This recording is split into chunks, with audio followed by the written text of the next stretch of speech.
Welcome everybody to Contracting Business Basics, learning module number 3. We're going to be talking about a SWOT analysis today.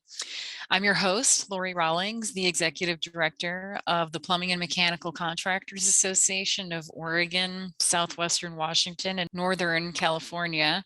And we're presenting this program to you in conjunction with the Mechanical Contractors Association of Western Washington.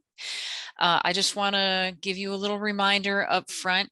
Although we are talking about business issues, we're really giving you kind of a high-level overview of general information. We're not giving you tax advice, legal advice, anything like that. So if you have specific questions on those issues, you really need to consult with your own professionals.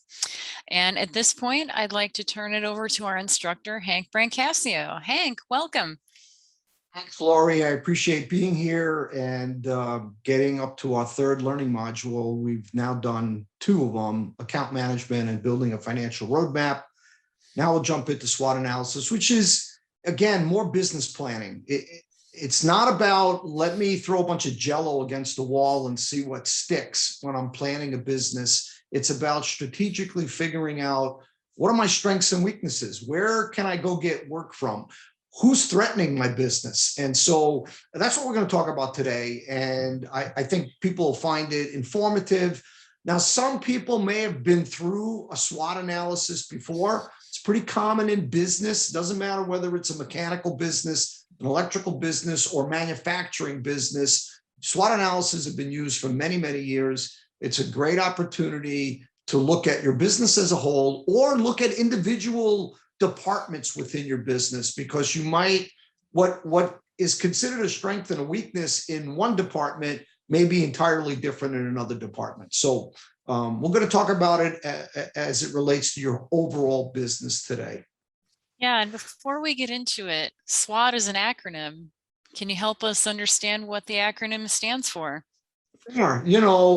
Business acronym, there seems to be a lot of them. SWOT stands for strength, weaknesses, opportunities, and threats. And so perfectly what's up on the slide. Now, for this discussion, we've kind of said strengths and weaknesses are things that happen inside your business, and opportunities and threats are things that happen outside your business. And so it just helps to kind of keep things a little bit more understanding it. But that's all it stands for. There's nothing scientific about it. We're just going to try to figure out where you can get your business from and what are some of your strengths and weaknesses. And a lot of this is different depending on who your competitors are, what markets you're playing in. And so we're going to talk about some of that stuff.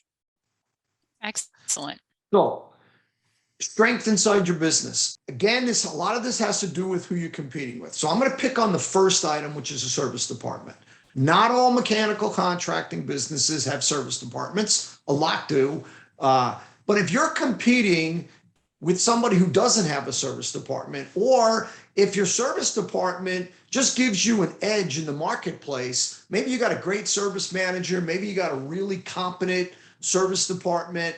When I ran a mechanical business, we had a really good service department. And that was a strength compared to some other people I was competing with. And so that can be a strength. Maybe it's the people. Maybe you got a real experienced staff of steam fitters that are working for you who are really good at certain things. Maybe they're very good in hospitals. Maybe they're very good welders. Maybe they're just very good and knowledgeable of construction, and doesn't matter what the project is, they can get it done. Same thing on the plumbing side. And so maybe it's your people. Maybe it's years of experience. All of these things have to do with strength that deals with inside your business, things that you are in control of. I've got listed there strong financials or financial resources. That always helps when you're in that situation, because maybe you're competing against a contractor that is not very good financially. So we talk about strengths, let's talk weaknesses. So maybe, again, now we'll go back to the service side of things. Maybe you don't have any service capabilities. Maybe you can do the construction side, but you have no ability to service the customer. You've never done service agreements. You don't have a service dispatch. So if somebody calls in at 2 o'clock in the morning on a Saturday, There's no real way for you to reach, for that person to reach you, other than maybe they call your cell phone, and you got to hope that you're not out at a party somewhere, or you're not sleeping. People want to know, especially if you're working for critical buildings like a hospital, they want to know if they call, doesn't matter what time, Sunday afternoon, Saturday afternoon, 1 o'clock in the morning, I know I can depend on my partner, the plumbing contractor, to come out here. And so those can be, if you don't have some of those capabilities, that can be a weakness. Poor workmanship, maybe limited technical capabilities, maybe you got a bad safety record. That could be a weakness.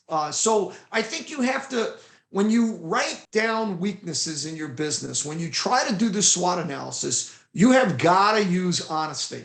You've got to be able to honestly say, what am I good? You can't say, I don't have any weaknesses, because that's ridiculous. Every mechanical contractor has some weaknesses, but some of them are afraid to kind of admit to those weaknesses. And so you want to be able to identify those areas that maybe it's a weakness. It's especially who you're competing with in the marketplace. If you're a small one-man plumbing shop and you're trying to do work in a market and you're competing against big plumbing shops, that's a weakness. It can be fixed over time, but that is clearly a weakness. And that's okay that you have this weakness against some of your competition, but you got to be able to identify it and be honest with yourself. And don't be like, oh, I don't really have any weaknesses. I'm pretty good. We're small, but we're good. It doesn't work that way. You can look at this even in any business, but I'll kind of jokingly tell people all the time, I'm short. And it doesn't matter what you say, I'm short and I am not tall. And so my weakness is I'm never going to dunk a basketball. So consequently, you got to understand that and overcome things by doing other things. Maybe I'm quicker than the big guy and I can get around him faster. So you got to just be honest with yourself. Yeah. And I mean, being honest with yourself about your weaknesses is hard for anybody. Yes, it is. Do you have any tips on, kind of how do I force myself to be honest with myself? I mean, what am I getting out of saying all these terrible things about myself or identifying my weaknesses? Well, I think when you do a good SWOT analysis of a business should be a collaborative event with multiple people, if you have multiple people. Now, let's just say, I'll take the simple example. It's a one-man shop, you're the plumber, and it's you and your spouse running a business. Well, then you've got to be able to pull that information together with your spouse, or maybe go have a conversation with your vendors, your subcontractors, the people that you trust in the business who can be frank with you and say, yeah, you're really good, Bob, but you don't have the ability to do med gas. I'm going to pick on med gas as an example. And that's a problem if you're trying to get into a hospital, because you got to be able to do med gas. And if you can't do med gas, that could be a problem. Now, just because you don't do med gas doesn't mean you can't get business. You just got to be honest with yourself and don't try to go and reach beyond that. Many a mechanical contractor and many a general contractor in our industry, anybody that deals with construction, their weakness might be, as an example, I only work in these 3 counties, but I get requests all the time to go anywhere in the state. Well, you got to be honest with people and go, look, I'm not very good working in that corner of the state. I'll do work for you here, but if I go out there, now the next thing you know what happens, the project doesn't go as well. I don't make money on the project. The customer's pissed off. Now, I used to do some business with this customer. Maybe it's a general contractor in Portland. Now I'm trying to do work in Eastern Oregon. I fall on my face. Now, guess what? Now I'm not doing business anywhere with this general contractor because she's so pissed off over the poor workmanship that was done on the other side of the state. So that's why it's important that you be honest with yourself and don't stretch yourself to the point where you're working in an environment or doing something you're not very good at, because it could get yourself in a bit of a trouble. And, I think there's enough people you touch base with, whether it be accounting people, legal people, business agents, insurance agents, maybe it's a trade guy you got working for you, Maybe it's a friend in the industry. Maybe it's a different plumber that's working for another mechanical contractor who's a good friend of yours. You got to kind of sit down and really be honest with yourself. And if you can do it with multiple people in the room, it really helps. Great. That's helpful. Thanks. So now let's talk about opportunity. These are things, again, SWOT, strength, weaknesses, opportunities, and threats. These are outside your business. So maybe the opportunity is you want to work at a hospital, and besides doing construction work, they do service work all the time. Well, there's an opportunity there that maybe you're not grabbing because you do have a good service business and you can get that work there. Now, I'll give you my example of this, which is it's a great. When I was running this mechanical contractor in Milwaukee, there was a big hospital and they needed somebody to do good fire protection service work. What we couldn't provide them was we couldn't do big fire protection projects. We just weren't big enough to do it.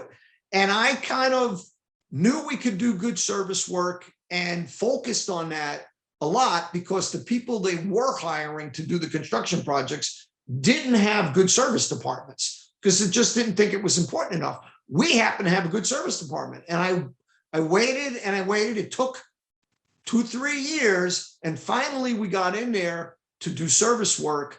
And it's a big part of our fire protection service business at this hospital. So there's a case where there was an opportunity and we just kind of stuck with it until it finally materialized for us. And it turned out to be a good situation all the way around. Again, I'm going to use the med gas one because it just comes up in hospitals frequently enough that maybe there's an opportunity to do med gas. So maybe it says, I'm not doing med gas today. I got a good relationship with the hospital.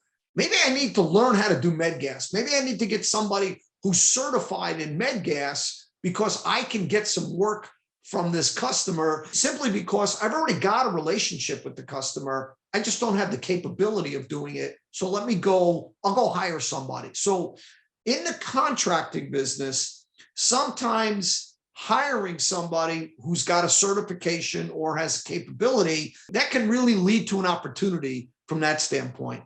Maybe it's healthcare, a new vertical market. I'm not doing any healthcare. I do all public work. I do K through 12. I don't even touch healthcare. Wow, maybe I should try to get into the healthcare market. Again, opportunity. This is another one. You've got to be honest and say, where are there opportunities in the marketplace? And you can't, pull some real numbers up, try to figure out like, wow, there's some real opportunity here. Maybe you've been in business for a year. Maybe you haven't. Maybe you're just starting out. Try to identify the marketplace. Where are your competitors going to be working? Or if you're coming out of the field, where have you been working? Because maybe, hey, let's go after healthcare because I'm really good at healthcare and I have a lot of relationships at healthcare.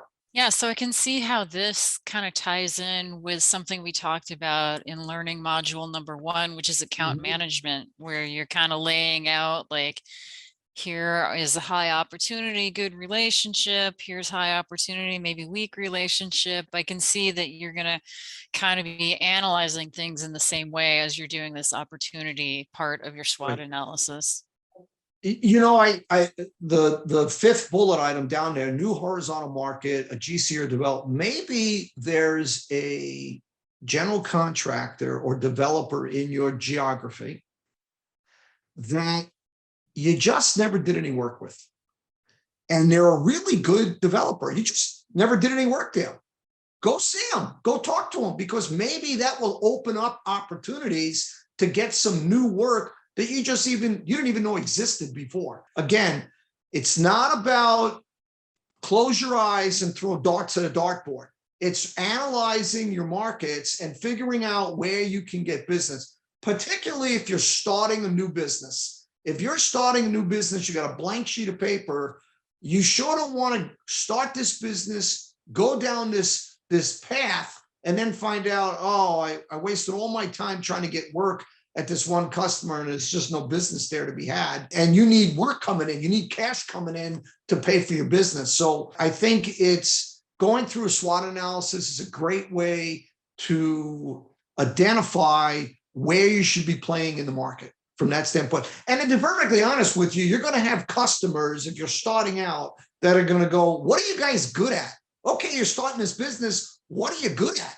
And you can't just say I'm good at everything, because everybody knows you can't be good at everything. What would it be like if you met with a director of facilities at a hospital and they said, what are you good at? Well, I did a SWOT analysis and I think we've got some skill sets that would really play well. I'm telling you, it's a great selling tool, and it's a great way to have a business discussion with somebody that potentially is going to write you some work. Gotcha. So just like you got to be honest with weaknesses, you got to be honest with the threats as well. I put it at the top of the list because it's important. If you're in a marketplace that has union and non-union competitors regularly, that non-union competitor could be a big threat, particularly if they're just starting out and all of a sudden they're starting to get their foot in the door. I always say this: you let a non-union competitor into a building or a market that traditionally has been done by union contractors, you better hope they fall on their face, because if they don't, they're going to get invited back to do more work, because there's just less rules for them than there is with the union contractors. And so, I've got a great story in Wisconsin. I remember a non-union competitor in the state that people poo-pooed about and said there'll never be anything. And now they're one of the biggest contractors in the state of Wisconsin. And they're doing big projects. And guess what? They do some pretty good work too. It's not like every piece of work they do is done poorly. So I think that's important to understand. Here's another one. Let's say you have a customer, and that customer you're doing 40% of your work with, but there's some turmoil at that customer. We talked about this in previous ones. People that run buildings don't run buildings for life. They change all the time.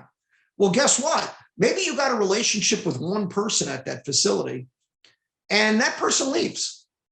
Now you're doing 40% of your business there. This is a big deal. This is a threat to your business, because if they leave and somebody else comes in to run that facility who doesn't get along with you, guess what? You could lose 40% of your business. So you need to be honest with yourself and understand, okay, I got this customer that I'm doing all this work with. I better make sure that I've got a good, strong relationship, not only with this one individual, but with their whole organization. Because if that individual leaves, I'm going to be in deep doo-doo. Let's just put it that way.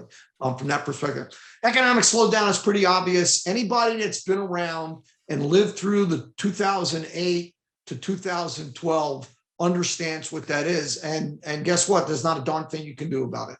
From that standpoint. And here's the other side of the coin. How about if you're so busy, there's no tradesmen available? Call the union hall and union says, oh, we ain't got anybody. That can be a problem if you take on a big project and all of a sudden you don't have the workforce to put the project in, which could be a big deal. So I think again, when you do a SWOT analysis, you got to be honest with yourself, and it can change. Do one every year. Do one every year. And if you're a big organization, do it for different departments, because a SWOT analysis for the overall business might look entirely different than a SWOT analysis for one particular division that's just booming and they're doing great. And then you got to ask yourself, if you've got one department or one division that's extremely successful, why aren't you taking some of those customers and using them and linking them to some of your other departments and divisions? Okay, so here's what you can do. Here is a SWOT analysis. Here's a blank sheet of paper. Sit down. If you can do it with other people in your organization, do it.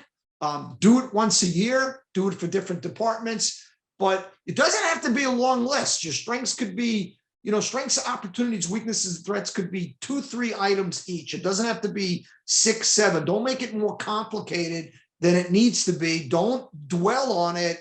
You're better off just short and sweet. Hit it with a couple of things, step back, let it sit for a day, and then look at it and say, am I really being honest? Are those really all my strengths, weaknesses, opportunities, and threats? And I think you'll find this helpful in planning your business moving forward.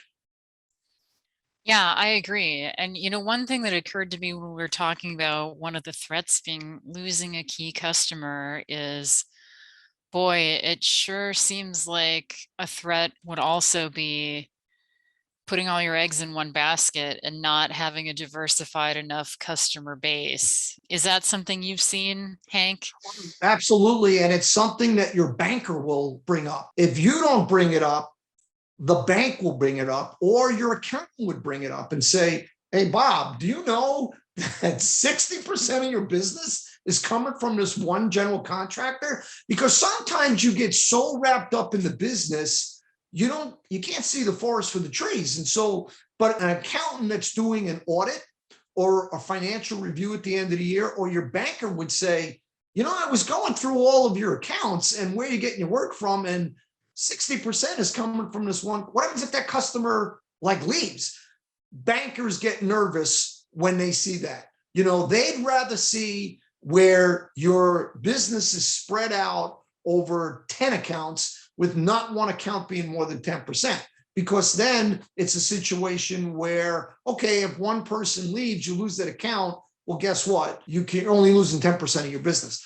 I would tell you, I don't care what you do at an account. You could put the best resources on it. In today's volatile markets and the way people run buildings and look at contractors, it's not unheard of that every year you're going to win some new accounts and you're going to lose some accounts. And to think you are not susceptible to that is a bit foolish and foolhardy when you're running a business. So I would say absolutely you could lose an account just like you could win an account from that standpoint. Great. Wonderful. Well, this has been really helpful. Do you have anything to add before we conclude this learning module? No, again, I think this learning module, along with the previous two, one being a financial roadmap and one being a business planning, you got to take these three learning modules and take the information that comes out of it. And that's a good way to figure out, okay, where am I going for the next 12 months or the next 36 months with my business? It's a roadmap. And that's what it is. And it's going to change. You got to be flexible enough to understand 18 months from now, it could all get changed based on whatever, whether it be economic slowdown or whether it be you lost a bunch of customers, or maybe you had somebody that was running your service department and they left and they took a bunch of your service mechanics with you. So that can happen also in the mechanical business. So, or you've got a couple of really good plumbers who have great relationships with customers. They leave, go work for your competitor, or they leave and start their own plumbing business. That can be a problem. And nothing is more of a kick in the teeth than when really good people that are bringing in a lot of business, you show up one day and they go, we're leaving. and I say that because it's happened to me. You need to be flexible enough, and you need to be able to look at these analysis and roadmaps you develop for your business to help figure out where am I going with my business. Fantastic. Well, great. Well, thanks for joining us, and I'm looking forward to seeing everybody in our next learning module. Great. Thanks, Lori. Thank you.